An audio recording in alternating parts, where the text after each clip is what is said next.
Welcome to our first grammar lesson. This first lesson might be a little bit of a review, but please pay attention as I will be teaching you a lot of exceptions to the rules you might already know. We're going to review the French articles, the equivalents of the and a in English. We're also going to cover the gender of nouns and the singular and plural of nouns. This is all important because it will not only affect the spelling of words, but also the pronunciation of many words. First, let's review the articles. In the lessons on the site, we saw that in English, when we say the French equivalent can be either le, la, or les. We use le when it's followed by a masculine noun. We know that all nouns in French have a sex. They have a gender. They're either masculine or feminine. Now, it's a grammatical gender. It has nothing to do with having a sex, either male or female, because objects obviously don't have a sex, but it's a grammatical gender. And when the noun is masculine, we're going to use le. If the noun is feminine, we're going to use la. And if we're talking about more than one, if it's a plural, we'll use les. Same thing with a. If it's masculine, we use un. If it's feminine, we use une. And if it's plural, we use des. Now, in this grammar lesson, you don't need to repeat after me unless I ask you to.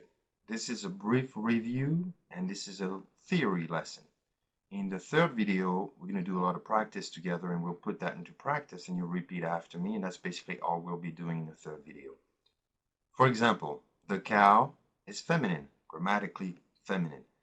So it's la vache, une vache, a cow.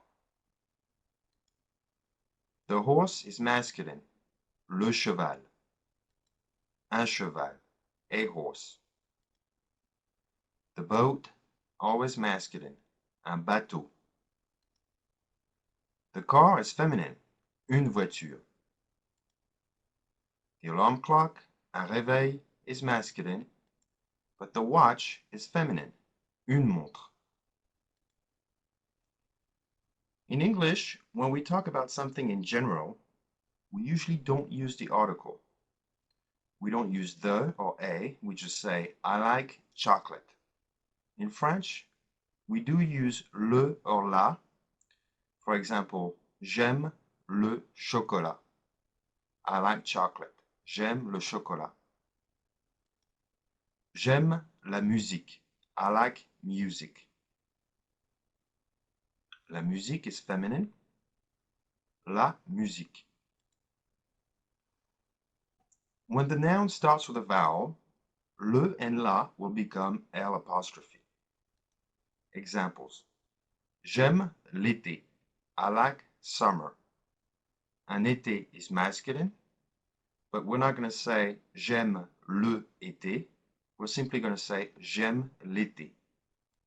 That's because un été starts with a vowel, and we don't like to have two vowels following each other. Same thing with l'année 2009, the year 2009. Une année is feminine, but we don't say la année, we say l'année.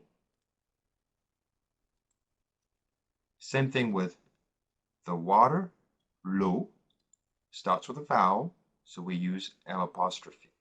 Although the noun eau is feminine, but we don't say la eau. L'arbre, the tree, is masculine, but we use L apostrophe as well, because it starts with a vowel. So you get the idea. L'armée, the army, is another example. L'oiseau, the bird.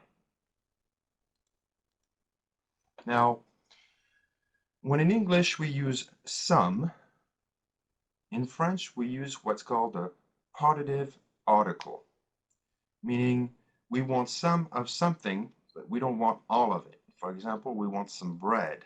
We don't want the whole bread or all the bread in the world. We want some bread. In French, we have different ways of saying that depending on whether it's a masculine noun, feminine, singular, or plural. If it's masculine, usually we'll use du. If it's feminine, we'll use de la. But if it starts with a vowel, no matter if it's masculine or feminine, we'll use de l'apostrophe. Finally, when it's plural, we'll use des. So let's go over this one more time. If the noun following some starts with a vowel, it does not matter if it's masculine or feminine, it's going to be de l'apostrophe. Examples: de l'eau, some water; de l'ananas, some pineapple; de l'argent, some money. If the noun following some is feminine and starts with a consonant, we're going to use de la. Example: de la bière, some beer. La bière is feminine, starts with a consonant B, so we use de la bière. If the noun following some is masculine and starts with a consonant, we're going to use du. You might remember this example: je mange du pain, I eat some bread. Je veux du sucre, I want some sugar. Du sucre, le sucre is masculine, okay? So we want some sugar, je veux du sucre. Finally, if there's more than one, if it's a plural, we're going to use des.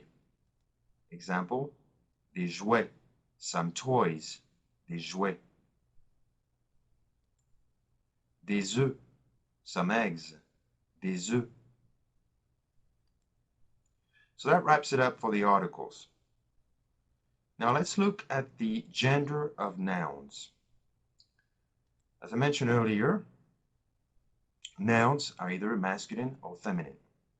But what's a noun exactly? It's any word that describes a thing, person, place, animal, or idea. Okay? So it's just about every word except, the small particles or prepositions or adjectives or adverbs. Okay? Although most nouns have a fixed gender, some can be either gender. We saw that a boat, un bateau, is always masculine. Une voiture, a car, is always feminine. But when we talk about un ami, a friend, it can be either masculine or feminine. Of course, if we're talking about a male friend, it's going to be masculine, and it's just a regular un ami. If it's a female friend, we're going to add an E at the end, une amie. Okay? Now, the good news is the E is silent, okay? And it is the most common way of marking the feminine for a noun that can be either masculine or feminine. And it usually is silent, but not always. Un employé, an employee, une employée. Again, here we just add an E at the end, and it is silent. When a noun ends with a consonant, the consonant is no longer silent in the feminine or femina. What do I mean by that? Well, let's look at this noun. Un avocat, an attorney, a lawyer. It's also an avocado, but in this case, of course, we're talking about an attorney. Un avocat, if you hear me say it, un avocat, you do not hear the T at the end. And that's the general case when we have a consonant at the end of a French noun. It will be silent in the masculine, un avocat. But in the feminine, it will no longer be silent. When we add the E at the end, it forms a full syllable, and then we pronounce it. We say une avocate, une avocate. Okay? Another example is un étudiant, a student, un étudiant will become, notice that we don't pronounce the T at the end, un étudiant will become une étudiante, une étudiante. In the feminine, we add the E, and then the T is no longer silent. We hear the T at the end. Other examples, un client, une cliente. A client, of course. Un client, une cliente. Un voisin, une voisine. Un voisin is a neighbor. Un voisin, une voisine. Un patient, une patiente. A patient, of course, a patient. Now, another case we might encounter is when the consonant at the end is doubled. Un chien, une chienne. A male dog, a female dog. Notice we get two N's to mark the feminine, and of course the E, the usual E, to show the feminine gender. Un lion, a lion. Une lionne, two N's. Un gros, a heavy person. Une grosse, a female heavy person. Now, quick note about the S. You notice here that it's doubled, of course. And the sound of the S, when it is doubled, is always S. Just like when the S is at the very beginning of a noun. It's always S. But if a S is all by itself, somewhere in the middle of a noun or word, it will be pronounced as a Z, Z. Okay? So here, obviously, we have two S's. It's doubled, so it's going to be the S sound. Okay. Finally, it's good to note that some nouns, although they refer to people, they might be referring to a woman, they will stay masculine. For example, le chef, the kitchen chef, is always masculine.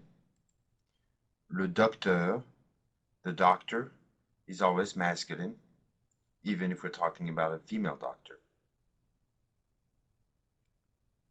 Okay? All right, so we looked at the gender of nouns and how it can completely change the pronunciation from masculine to feminine, right? Now let's look at the singular and plural of nouns.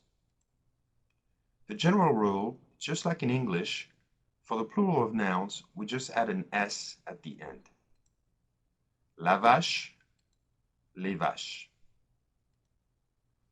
Of course, there are exceptions to the rule, to the S rule. French is full of exceptions. Le cheval, les chevaux. Okay, so we see this one is completely different. And the rule here is that any noun that ends with al, A-L, in the plural will transform to O, A-U-X. Just pronounced like an O and spelled A-U-X. That's the plural form. An example is un animal, des animaux. An animal is, of course, an animal. Des animaux. Notice how I make the liaison, and I show it here with an arrow, between des and animaux, des animaux. Quick review on la liaison. Because we don't like to have two vowel sounds following each other, usually we'll make the liaison when there is an S following the word, an X or a D. The S will be transformed into a Z sound, like a Z. Same thing for the X, a Z sound. The D will transform to a T sound, like a T. Okay? So examples. Les animaux, the animals. Deux amis, two friends. Deux amis.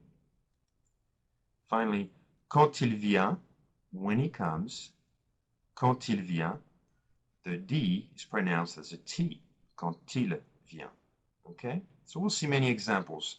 Right now, you don't need to repeat after me. I'm just giving you the rules. We'll put all that into practice in our third video, which is the practice video. Now back to our plural for the al endings. Okay? Un journal, a newspaper. Des journaux. Un canal, channel, usually a water channel.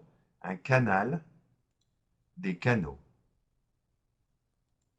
Un cheval, des chevaux. Now also the nouns that end in O, spelled E-A-U, will take an X in the plural instead of an S. Okay? Un chameau, des chameaux. Le château, the castle, of course. Le château, les châteaux. Un bateau, des bateaux. Un chapeau, des chapeaux. Same thing with the nouns ending in E, spelled EU. They will take an X in the plural form. Example, le cheveu, the hair. Les cheveux. Quick note, le cheveu refers to the hair on top of your head, okay? If you're talking about your body hair or somebody's body hair or nose hair or animal hair, then we're talking about le poil, les poils in the plural, and that's regular S, okay, regular plural. Le jeu, les jeux, the games, okay? So those are examples of the EU ending taking an X in the plural form. Les Jeux Olympiques, the Olympic Games, okay, with a nice liaison. Les Jeux Olympiques. Le neveu, the nephew. Les neveux, the nephews. Le feu, the fire.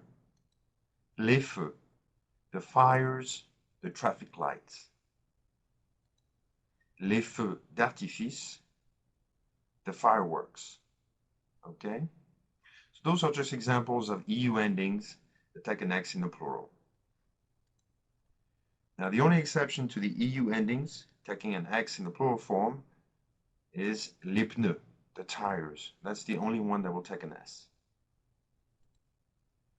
Now, what's important to remember is whether it's an S at the end or an X at the end, it's going to be silent, okay? Unless there's a liaison with something following it, it's going to be silent. We're not going to hear it. The only drastic difference we're going to see is when it's an al ending, like un cheval, des chevaux. That's completely different. And if you miss that one, it's going to be obvious, okay? It's going to be an obvious grammatical mistake. So that's why we're going to practice those. Nouns ending in ou take an S in the plural form, except for le chou, les choux, the cabbage. Le bijou, les bijoux, the jewelry. Okay? Those are, I think there are 5 or 6 exceptions that take an X for the OU endings, but otherwise they're regular S in the plural form. Un caillou, a rock, a stone. Des cailloux. Le genou, the knee. Les genoux. Le joujou, a baby toy. Kind of a cute word for a baby toy. Le joujou. Les joujoux. Other exceptions are for the words ending in I, which usually will take an S at the end, just like every other noun, or about 95% of them. A few exceptions are le travail, which is the work, le travail. Les travaux, the works, les travaux. We also use les travaux when we talk about the work being done on the road, for example. Les travaux. Le travail, les travaux. Le corail, les coraux. Now, when we say le corail, the IL ending is pronounced just like the Y of yes, okay? It's different from le cheval. It's le corail, okay? And the plural is les coraux. Another odd plural, Actually, it's an odd noun because it has three vowels following each other. That's quite rare in the French language. L'œil, the eye. Les yeux in the plural form. Okay? Now, nouns ending in S, X, and Z in the singular do not change in the plural form. So that makes it easy for us. For example, le nez, the nose, naturally ends with a Z in the singular. Okay, so when we're talking about the noses, it's going to stay the same. Les nez. Okay. Other example, le prix in the singular, the price. It's going to stay the same when we're talking about the prices. Les prix. Okay. Le fils, the son, ends with an S in the singular. So it's going to be the same in the plural as well. The sons, les fils. By the way, this is kind of an odd noun as well in the French language. The L is silent, okay? We don't hear the L. Le fils. So one thing to remember is when you have a noun which in the singular has a form of the plural, which can be a Z, an X, or an S, the plural form is going to be the same, okay? There are not that many nouns like that, but it's one of those rules. So some nouns are always plural. For example, les mathématiques, the mathematics, always plural. Les gens, people, les gens, always in the plural. So we saw a lot of rules today, and I don't expect you to remember them all. I will remind you of them as we come across some examples in our practice videos once in a while. But what I do want you to try to remember is there are three endings that you need to watch out for as far as the plurals are concerned, okay? Nouns ending in EAU will take an X in the plural form instead of an S. Same thing for the EU endings. They will take an X in the plural form. And nouns ending in AL will transform to OAUX. Un cheval, des chevaux. Congratulations, you just finished your first French grammar lesson. To reward you for sitting through 20 minutes of French grammar, I thought we would finish on something a little fun, on a common French expression, at least in France. C'est un canon. It's a cannon. C'est un canon. Common expression that has nothing to do in reality with a cannon. C'est un canon means she's a knockout. Of course, we use that in reference to a very pretty girl. C'est un canon. On this note, I wish you well, and I will see you on the conjugation video when you're ready for it. À bientôt.